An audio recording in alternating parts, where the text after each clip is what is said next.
immutable truth. So let's talk about the tenets of Mindset Boulevard. The first tenet has got 2 pillars: unconditional love, no judgment.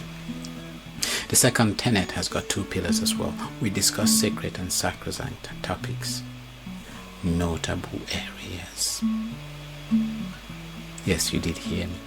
Don't worry, we will get into the nooks and crannies of these tenets. We will pick them apart, we will deconstruct them, we will unveil them, peel their layers, and you'll get to see exactly why each one plays the role that it plays, that pivotal role, and how it accompanies us as we go down the tapestry of our journey as architects of our own destiny.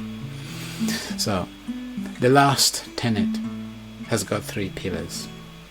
We push each other for mutual growth. We hold each other accountable. We hear these things written in books, talked about all the time. We know that they work. Sometimes we follow them like transactions. We just tick those boxes because they work. But if we don't understand the deeper core, then we don't get to actually feel the fulfillment. We don't get to embrace the energy that they bring with them. They are a source of fuel. It's like a tank of gas. You can go to the gas station, buy a tank and put it in the trunk of your car.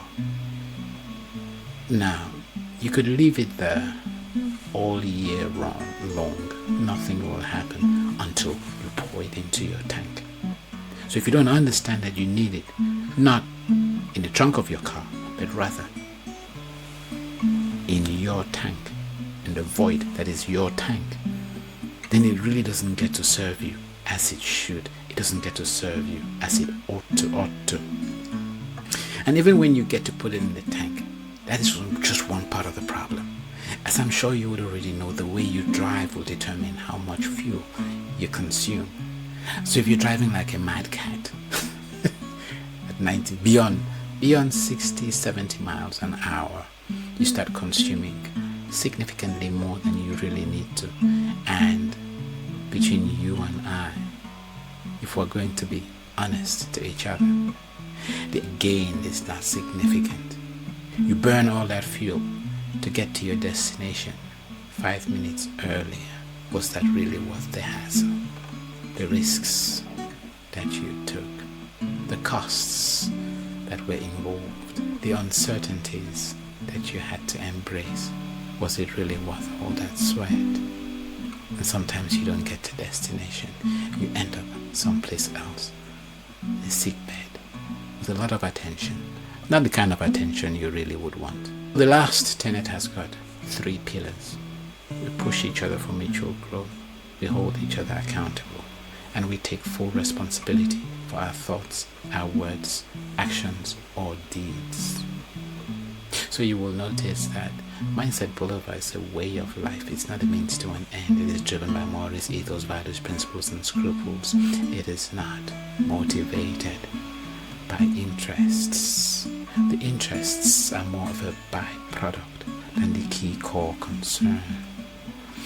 I have related with many individuals. I have communicated, engaged, and connected with several groups. And what I realize is that slowly but surely, the LinkedIn tradition has been ported, uprooted, and is being deployed within friendship circles. That is the new friendship. So you only belong if you've got something. If you look good for my status, then we keep you. For as long as you can afford to be a member of the club. So we have clubs.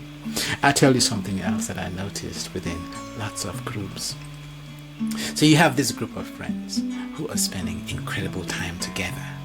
But guess what? When there is a crisis, the person who has a crisis goes away to recover, to recoup. They need time alone. Not because they want to go meditate. No, they just need time alone from the pack. And when they feel like they're in a good place, they come back. So you have a group of friends who they seem to talk about anything, everything, and nothing. They seem to hold each other accountable. But when you scratch beyond and beneath the surface, you notice There is an unwritten law, there's an unwritten rule. You can hold me accountable. You can call me out. You can even hold me responsible, as long as you don't really expect change. So that's that unwritten code that everyone just understands. It's a bit of a congenial slum. We all accept that this is the status quo, but hey, we will have the conversations and just pretend we're doing something for as long as we call each other out.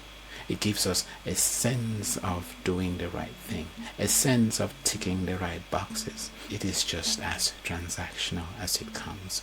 We don't do this deliberately. That's the interesting part. Those who invest in this behavior do so because change is truly hard to come by. And when you start speaking the truth truly hurts. It's like holding a mirror in front of someone, especially someone that you love. So you would have a friend tell you, for instance, that you're judging them. How do you judge your own friend? Or a friend will tell you something that they told you you're using against them. Oh, why did they give you that piece of information? Was it a gag order? I'm going to tell you my weakness. Now, your lips are sealed. You can't ever bring it up. Because if you do, then A, you're judging me. B, you're using it against me. That is blackmail. If you've ever done it, stop it now. Yes, I mean you. It is manipulation. Yes, you're asking me why. I'll explain. Of course, I'm not going to leave you hanging. So, you have this thing that you don't like about yourself, and you don't want anybody talking to you about it. So you force this person you call your friend to put band-aid over it and pretend it doesn't exist. But what needs to happen for that to happen? It means they have to eventually, slowly, surely, inevitably, and invariably come to accept that behavior of yours as normal. Even if it were something that they abhorred, something that they couldn't stand. It went against their own value system. Now they're going to have to accommodate you as a friend, an overbearing friend at that. And why? Because they feel a sense of loyalty to you. They don't want to hurt you. They don't realize they're actually